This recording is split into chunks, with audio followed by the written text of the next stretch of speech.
ఓం శ్రీమాత్రే నమః. శ్రీ శివాయ గురవే నమః. యఃకర్త జగతాం భర్త సంహర్త మహసాం నిధి ప్రణమామితమాదిత్యం బహిరంతస్తమోపహం. వీక్షకులకు నమస్కారం. నేను మీ దేవులపల్లి రామకృష్ణ శాస్త్రి, ఆర్కే మాతృశ్రీ తెలుగు జ్యోతిషపరమైన యూట్యూబ్ ఛానల్. ఇప్పుడు జనవరి నెల 21వ తేదీ నుండి జనవరి నెల 27వ తేదీ వరకు గల గ్రహ స్థితిగతులని ఒకసారి పరిశీలన చేద్దాం. ధనస్సు రాశిలో సూర్యగ్రహం, అలాగే కుంభరాశిలో శని, మీనరాశిలో రాహువు, మేషరాశిలో గురువు, వృషభ రాశిలో చంద్రగ్రహం, కన్యా రాశిలో కేతువు, ధనస్సు రాశిలో బుధ శుక్ర కుజగ్రహాలు సంచరిస్తున్నాయి. ఇటువంటి గ్రహ స్థితి గతులని అనుసరించి ఈ వారం రాశులకి వార ఫలాలు తెలుసుకుందాం. ఓం శ్రీమాత్రే నమః. ఇప్పుడు కన్యా రాశి వారి గురించి తెలుసుకుందాం. కన్యా రాశి వారికి రాశిలో కేతు ఉండడం, అలాగే 4వ స్థానంలో బుధ శుక్ర కుజగ్రహాలు, 5వ స్థానంలో రవి, 6వ స్థానంలో శని, 7వ స్థానంలో రాహువు, 8వ స్థానంలో గురువు, 9వ స్థానంలో చంద్రగ్రహం సంచరిస్తున్నాయి. ఇటువంటి గ్రహ స్థితి గతులని అనుసరించి ఈ వారం కన్యా రాశి వారికి కొంత శుభ లక్షణాలు పెరిగి ఉన్నాయి. అయితే ఈ కన్యా రాశి వారికి శుభ లక్షణాలు క్రమక్రమంగా పెరుగుతున్నాయి. రాశిలో కేతు ఉండడం, అలాగే మిగిలిన గ్రహ స్థితులన్నీ కూడా క్రమంగా మంచి స్థితిగతుల్ని పొందడం జరుగుతోంది. అలాగే 4వ స్థానంలో బుధ శుక్ర కుజగ్రహాలు కలిసి ఉండడం, దానిపైన గురువు గారి దృష్టి ఉండడం కూడా ఇది శుభ లక్షణాలు పెరిగేదానికి ఉపయోగపడే పరిస్థితి. ఇటువంటి స్థితిని బట్టి ఈ కన్యా రాశి వారికి మంచి నిర్ణయాలు, మంచి ధైర్యవంతంగా ఉండడం, మరి సమయానుకూలంగా ప్రవర్తించడం, సమయానుకూలంగా ఆలోచించడం జరుగుతుంది. ఇదొక ప్రత్యేకమైన విధానం. వారి వారి తెలివితేటల్ని చక్కగా ప్రదర్శించగలుగుతారు. సకాలంలో సరైన నిర్ణయాలు తీసుకోవడం, సకాలంలో వారి యొక్క ప్రవృత్తి ప్రకారం అది ఎక్కడైతే తగ్గాలనో అక్కడ తగ్గుతుంటారు, ఎక్కడైతే పెరగాలనో అక్కడ పెరుగుతుంటారు. అట్లాంటి స్థితిగతుల్ని బట్టి సరైన విధానంగా నడిపించుకుంటారు. ఆలోచన సరళి బాగుంటుంది.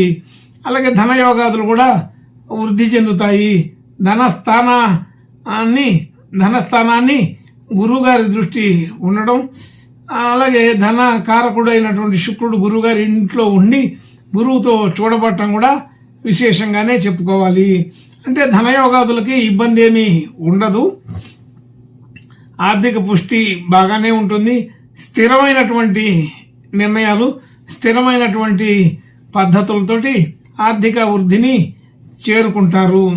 అలాగే కుటుంబ సభ్యులు, బంధుమిత్రులు అందరితోటి కూడా బాగా కలివిడిగా ఉండడం, మంచి శుభకార్యాల్లో పాల్గొనడం, విందులు, వినోదాలు, విలాసాలు అన్నీ కూడా చేయగలుగుతారు. అనుకోకుండానే వీరికి బంధు సమాగమనం జరుగుతుంది.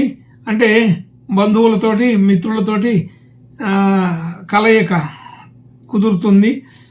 పాత మిత్రులు కలుస్తారు, పాత బంధువులు కలుస్తారు.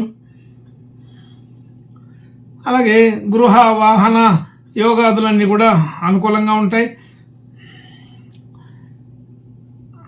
రియల్ ఎస్టేట్లో కానీ, షేర్ మార్కెట్లో కానీ అలాంటి వృత్తి వ్యాపారాదులు ఏదైనా ఉంటే వాటిలో వీటన్నిటిలో కూడా రాణించగలుగుతారు. ఇదంతా కూడా మంచి శుభ పరంపర కొనసాగడానికి ముఖ్యమైన పరిస్థితి. అలాగే విద్యార్థులకి విద్యా సంబంధించిన విషయాల్లో మంచి అనుకూలత ఉంది.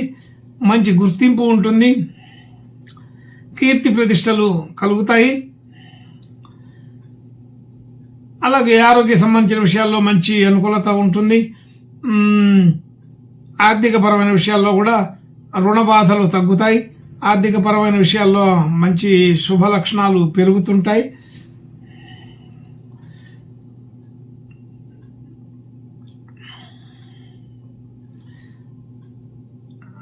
గతంలో శత్రుభావం ఉన్న వాళ్ళు మిత్రులవుతారు. అలాగే మిత్ర సంబంధించిన సమూహం బాగా వృద్ధి చెందుతుంది. భార్యాభర్తల మధ్య మంచి అనుకూలత ఉంటుంది. అలాగే ప్రమోషన్లు, ట్రాన్స్ఫర్లు మొదలైనవి కోరుకున్న చోటికి కోరుకున్న పద్ధతిలో జరుగుతాయి. అనుకూలమైన స్థితిగతులే ఉన్నాయి. పనిచేసే చోట గుర్తింపు బాగా పెరుగుతుంది. ఆర్థిక స్థితిగతులు కూడా దానికి తగినట్లుగా ఉంటాయి. ముఖ్యంగా సరైనటువంటి విలువలు పెరుగుతాయి. మంచి అనుకూలమైన స్థితిగతులు, గౌరవ మర్యాదలు ఉంటూ ఉంటాయి. అలాగే భాగ్యంలో చంద్రగ్రహం ఉండడం, భాగ్యం కూడా వృద్ధి అవుతుంది. భాగ్యం అంటే అనేక రకాల ఆర్థిక సంబంధించిన విషయాలే కాకుండా సామాజిక సంబంధించిన విషయాల్లో గుర్తింపు కలగడం, అలాగే గృహంలో కానీ మరి వ్యవహారం, వ్యాపార, ఉద్యోగ సంబంధించిన విషయాల్లో ఉన్న ఉద్యోగ వ్యాపార స్థలాలలో కానీ గౌరవం, మర్యాద, కీర్తి ప్రతిష్టలు పెరుగుతాయి. అలాగే ఉద్యోగ స్థితి ఇంకా ఇంకా వృద్ధి చెందే అవకాశం కూడా ఉంటుంది. మరి యొక్క కొత్త ఆఫర్లు వచ్చే అవకాశం ఉంటుంది. అయినప్పటికీ కూడా కదలకుండా ఇదే చోట కొనసాగే అవకాశం ఉంటుంది.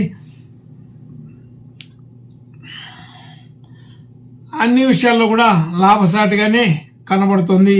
ప్రతి పనిలో కూడా ఒక ప్రత్యేకత కనబడుతుంటుంది. ఆర్థికపరమైన విషయాలు మంచి మానసిక ధైర్యాన్ని ఇస్తాయి. అలాగే ఖర్చులు కూడా ఉంటాయి, కానీ అది ఆరోగ్యపరమైన విషయాలకి, మరి కుటుంబ సంబంధించిన విషయాలకి సంబంధించిన ఖర్చులు కొన్ని చేయవలసి వస్తుంది. ఖర్చులలో కూడా కీర్తి కలిగే పరిస్థితి ఉంటుంది. మంచి సరైన సమయంలో సరైన నిర్ణయాలు తీసుకోవడం అనేది ఇక్కడ ప్రత్యేకంగా గుర్తుంచుకోవాలి. ఈ కన్యారాశి వారు ఈ వారం కొంత శుభలక్షణాలు పెరిగి ఉంటారు. ఇంకా శుభలక్షణాలు పెరగడం కోసం ఈ కన్యారాశి వారు సుబ్రహ్మణ్య స్వామి ప్రార్థన నమస్కారాలు చేసుకుంటే ఇంకా బాగా ఉంటుందని తెలుస్తోంది. శుభం భూయాత్.